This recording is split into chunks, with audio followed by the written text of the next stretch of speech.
I never imagined a year and a half later we would walk through some of the hardest seasons in our life. 188-day NICU stay. Didn't even take the elevator because I didn't want to waste any time, to be able to give him one last kiss, prayer over him, and walk out of the room. That day was a shocking day. It changed the way that Tyler and I thought about our future lives forever. And I would take it on like it was my fault that he was going through all of that because I passed this genetic condition on to him. And I knew with just one look that Callan was septic. And I knew that if he fell asleep, his blood pressure would drop anymore. I was feeling very tired, depleted, wondering like, God, why? Like, is this ever gonna end? Is this season ever gonna end? Literally fighting for his life again. Only thing I could do was just say, God, please give me peace.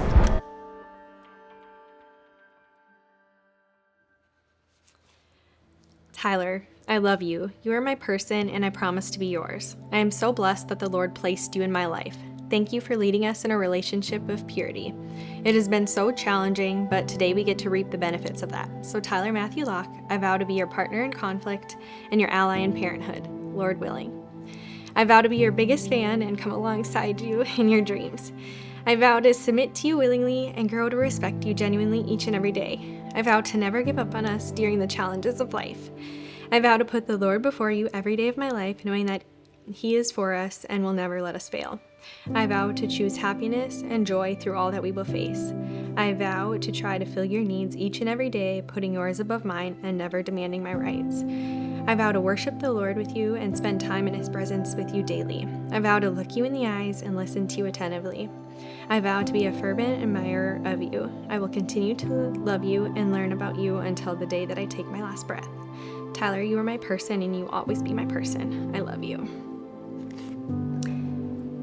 Those vows, now looking back on them, make me so emotional. Especially the part where it says, Lord willing, about our family journey and growing our family. At that time, we just thought we were going to have 3 or 4 children and we were going to have a big happy family. And I talked about the challenges in life.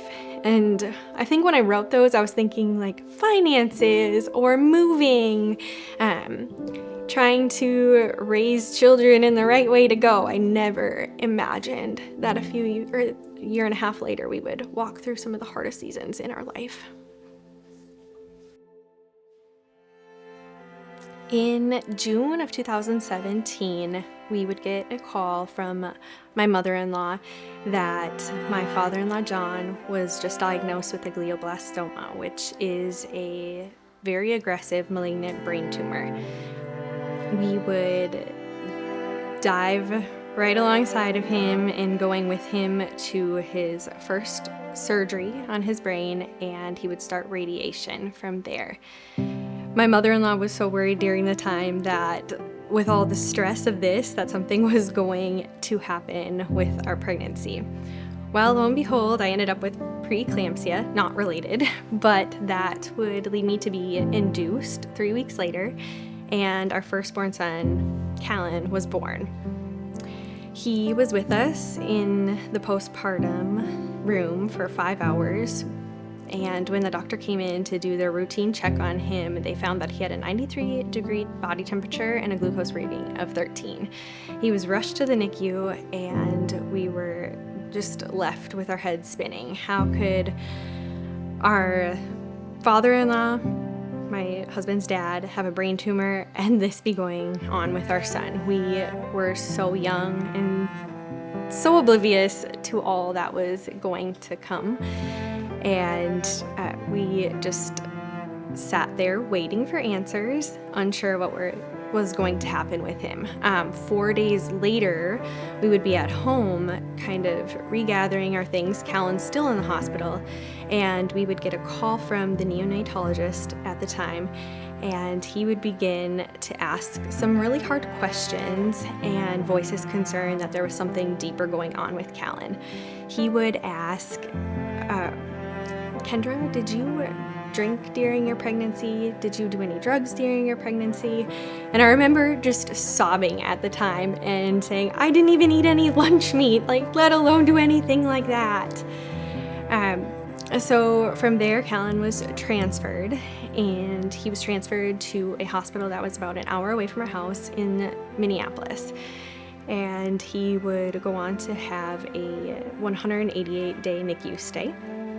That was full of a lot of ups and downs, one of which we were called and told to rush to the NICU that he would need an emergency surgery. I was giving consent over the phone, and we were gathering all of our things. I would literally run to the room, didn't even take the elevator because I didn't want to waste any time, to be able to give him one last kiss, a prayer over him, and walk out of the room.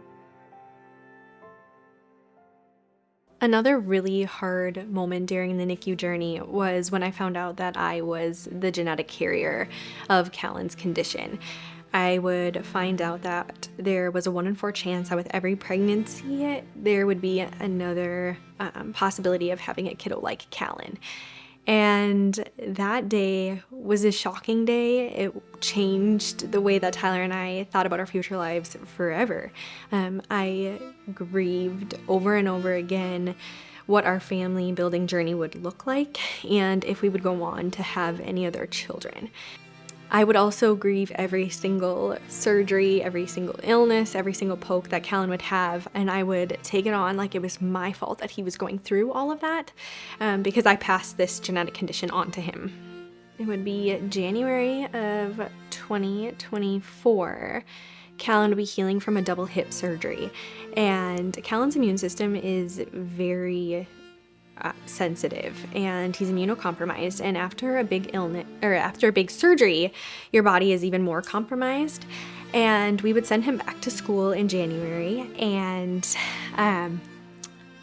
like 2 weeks into being back at school, he would end up sick, and a week later he would end up hospitalized.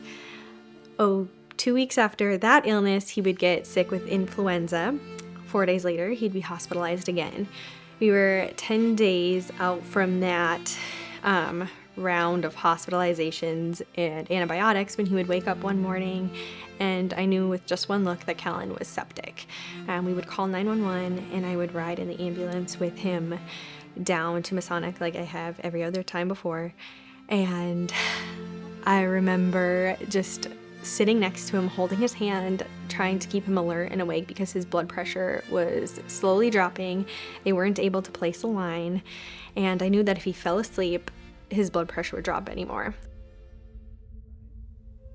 That came after the season of Callan already being in a half-body cast for 5 weeks, and us being away from our church family, away from friends and family, trying to keep Callan healthy. So I was feeling very tired, depleted, just wondering, like, God, why? Like, is this ever gonna end? Is this season ever gonna end?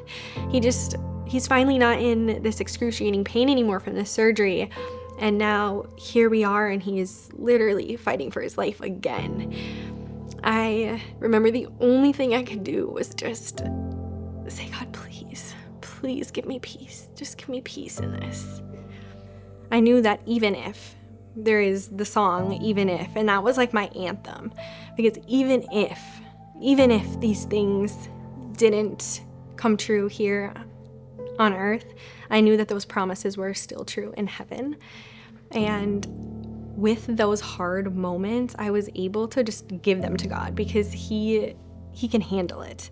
Every hard thought, every frustrating moment, whether it was just myself not having the patience to do this anymore, or just being utterly scared that my child was going to die, or that our marriage just felt so stagnant, I was able to give each and every one of those thoughts to God, and he met me with perfect peace.